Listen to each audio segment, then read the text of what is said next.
This is Sri Priya. Welcome to Sri Priya's Kitchen. இன்னைக்கு நம்ம பார்க்க போகிறது baked strawberry cheese cake recipe. இந்த ரெசிபி ரொம்ப ஈஸியாக பண்ணலாம், கஃபே ஸ்டைலில் இருக்கும், டேஸ்ட்டும் எக்ஸலண்ட்டாக இருக்கும். வாங்க எப்படி செய்கிறதுன்னு பார்க்கலாம். ஈஸியான baked strawberry cheese cake ready. Taste ரொம்ப எக்ஸலண்ட்டாக இருக்கும்.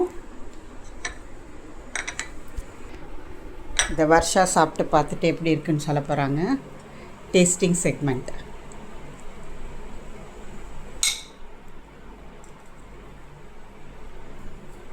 Wow, so tasty, amazing. Thank you. Delicious. Thank you. வர்ஷாவுக்கு தான் இந்த சீஸ் கேக் ரொம்ப பிடிக்கும், அவங்களுக்காக தான் பண்ணேன். அவங்களுக்கு பிடிச்சிருக்கு. இந்த ரெசிபி உங்களுக்கு பிடிச்சிருந்துச்சுன்னா லைக் பண்ணுங்கள், ஷேர் பண்ணுங்கள் அண்ட் சப்ஸ்கிரைப் பண்ணுங்கள். நன்றி, வணக்கம். நான் வந்து ஒரு 6-7 மேரி பிஸ்கட் வச்சுருக்கேன். நீங்கள் நியூட்ரி சாய்ஸ் வச்சுருந்தா கூட நீங்கள் போட்டுக்கலாம். ஒரு மிக்ஸி ஜாரில் போட்டு நல்ல பவுடர், நைஸ் பவுடர் பண்ணிக்கலாம்.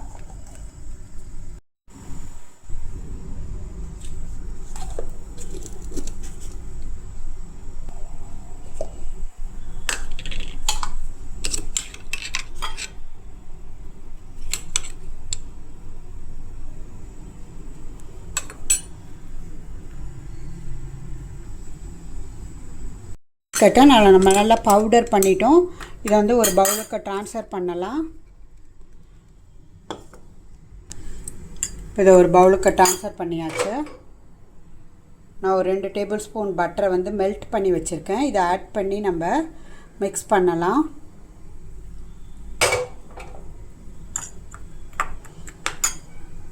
பட்டரில் நல்லா மேரி பிஸ்கட்டை கோட் பண்ணியாச்சு. நான் ஒரு பேக்கிங் ட்ரேயில் பார்ச்மெண்ட் பேப்பர் போட்டிருக்கேன், பட்டர் அப்ளை பண்ணி வச்சுருக்கேன். இதில் வந்து நம்ம நல்லா ஸ்ப்ரெட் பண்ணி பேஸ் ரெடி பண்ணணும். நம்ம நிறைய எடுத்து போட்டு ஸ்ப்ரெட் பண்ணி பேஸ் ரெடி பண்ணலாம்.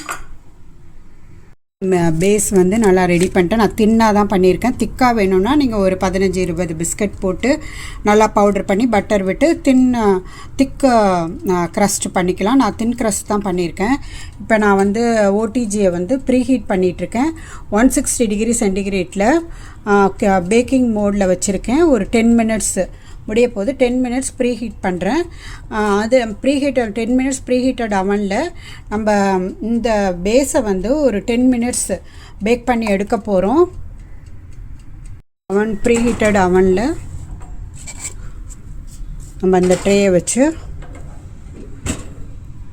நான் வந்து ஒரு 8 மினிட்ஸ் வைக்கிறேன். 10 மினிட்ஸ் வைக்கலாம். நான் தின்னாக வச்சுருக்க தொட்டு ஒரு 8 மினிட்ஸ் பேக் பண்ணி எடுக்கலாம். 10 மினிட்ஸ் ஆயிடுச்சு.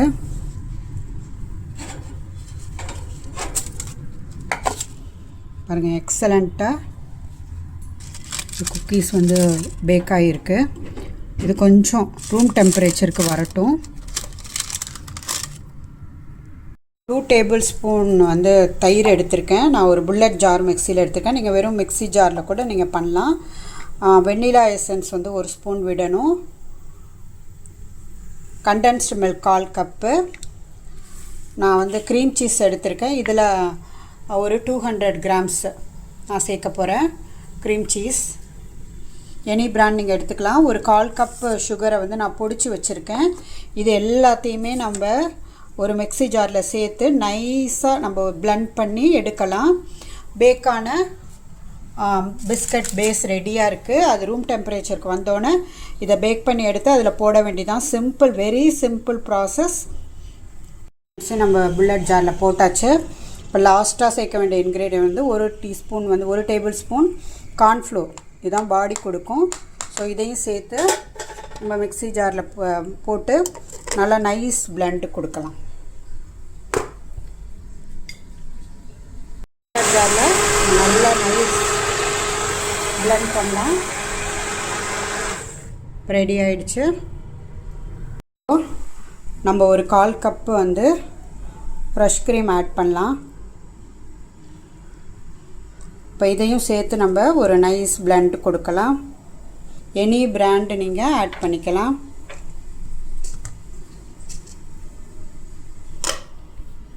இதில் ஸ்வீட்னஸ் செக் பண்ணிக்கலாம். எல்லாம் பர்ஃபெக்டாக இருக்குது. இப்போ நம்ம வந்து இந்த பேஸில் இந்த பேக்கிங் ட்ரேயில் நம்ம இதை போர் பண்ணலாம்.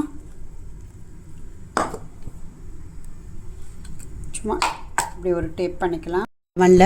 நான் இப்போ 30 மினிட்ஸ் வைக்கிறேன். 30 to 40 மினிட்ஸ் ஆகும். ஃபஸ்ட்டு நம்ம 30 மினிட்ஸ் வைக்கலாம். இப்போ பேட்டர் ரெடியாக இருக்குது.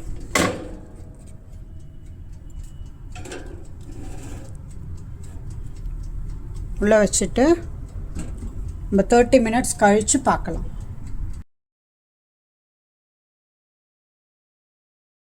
நான் வந்து 30 மினிட்ஸில் பேக் ஆகலை. நான் அதனால் எக்ஸ்ட்ரா 10 மினிட்ஸ் வச்சேன். 40 மினிட்ஸ் ஆகிருக்கு. பார்ப்போம் எப்படி நல்லா பேக் ஆகிருக்கா என்னன்ட்டு. நல்லா பேக் ஆகிருக்கு. இதை வந்து நம்ம ஃப்ரிட்ஜில் வச்சு இதுக்கு ஆறணுன்னா ஃப்ரிட்ஜில் வச்சு ஒரு 4 hours செட் பண்ணலாம். 4 hours செட் பண்ணலாம். நான் ஒரு 100 கிராம் ஸ்ட்ராபெரிஸை பொடியாக கட் பண்ணி போட்டிருக்கேன். 3 டேபிள் ஸ்பூன் சுகர் எடுத்திருக்கேன். வந்து லெமன் வந்து ஒரு கொஞ்சம் பிழிஞ்சு விடலாம். இப்போ இது வந்து நம்ம நல்லா குக் ஆகிற வரைக்கும் மிக்ஸ் பண்ணி விடலாம். கொஞ்சம் இது வந்து குக் ஆகட்டும். மீடியம் ஃப்ளேமில் வச்சு நம்ம குக் பண்ணலாம். 1 டேபிள் ஸ்பூன் நம்ம கார்ன்ஸ்டார்ச் எடுக்கணும். 1/4 கப் வாட்டரில் மிக்ஸ் பண்ணணும். இது வந்து ஸ்ட்ராபெரி குக் ஆன பிறகு நம்ம இதை ஆட் பண்ணி மறுபடியும் அந்த கார்ன்ஸ்டார்ச் குக் ஆகிற வரைக்கும் நம்ம கிளறி விடணும். ஸ்பூன் நம்ம கார்ன்ஸ்டார்ச் எடுத்துருக்கோம், கார்ன்ஃப்ளோர். இதுக்கெல்லாம் நம்ம வந்து குட் குவாலிட்டி வந்து கார்ன்ஸ்டார்ச் தான் எடுக்கணும். நார்மலாக பண்டலில் கிடைக்கிறது எடுக்கக்கூடாது. இப்போ இந்த கார்ன்ஸ்லரி ரெடியாக இருக்குது. இப்போ இந்த ஜாமும் நல்லா ரெடி ஆயிடுச்சு. ஜாம் கன்சிஸ்டன்சிக்கு தேவையில்லை. இது அப்படியே இந்த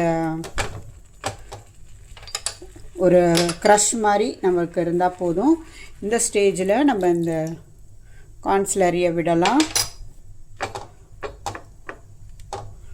மீடியம் ஃப்ளேமில் இந்த கார்ன்ஸ்டார்ச் குக் ஆகிற வரைக்கும் நம்ம மிக்ஸ் பண்ணி விடலாம். பார்த்திங்கன்னா இந்த ஸ்ட்ராபெரி சாஸ் நம்ம ரெடி பண்ணிட்டோம்.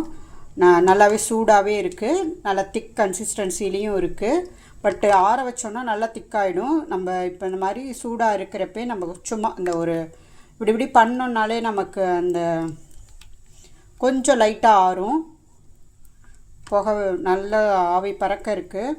பார்த்திங்கன்னா நான் வந்து ஃப்ரிட்ஜில் வச்சு எடுத்தேன் இல்லையா, பேக் பண்ணிவிட்டு ஃப்ரிட்ஜில் 4 hours வச்சுருந்தேன். எவ்வளோ திக்காக இருக்குது பாருங்கள். இப்படி தொடுறப்பே தெரியும்.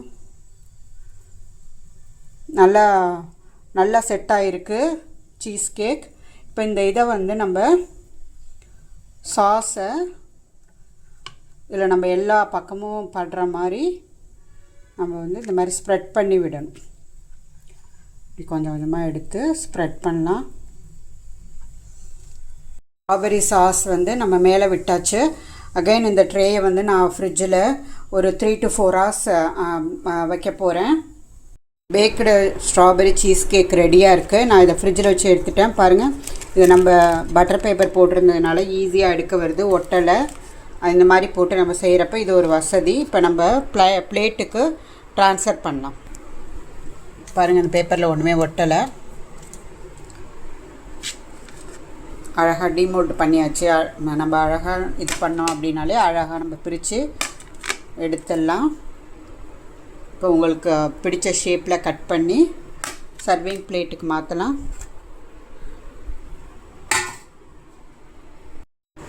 நம்ம அழகாக ஒரு பீஸ் கட் பண்ணலாம்.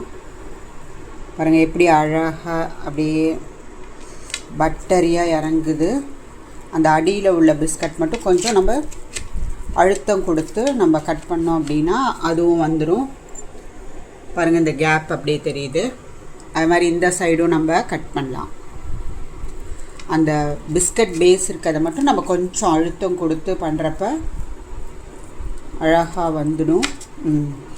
இந்த சவுண்டு கேட்குது பாருங்கள். அழகாக கட் ஆகி வந்திருக்குல்ல, இதை நம்ம அழகாக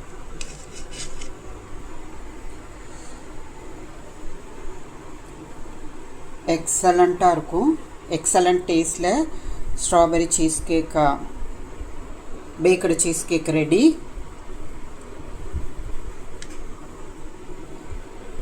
இது அழகாக பிளேட்டிங் பண்ணலாம்.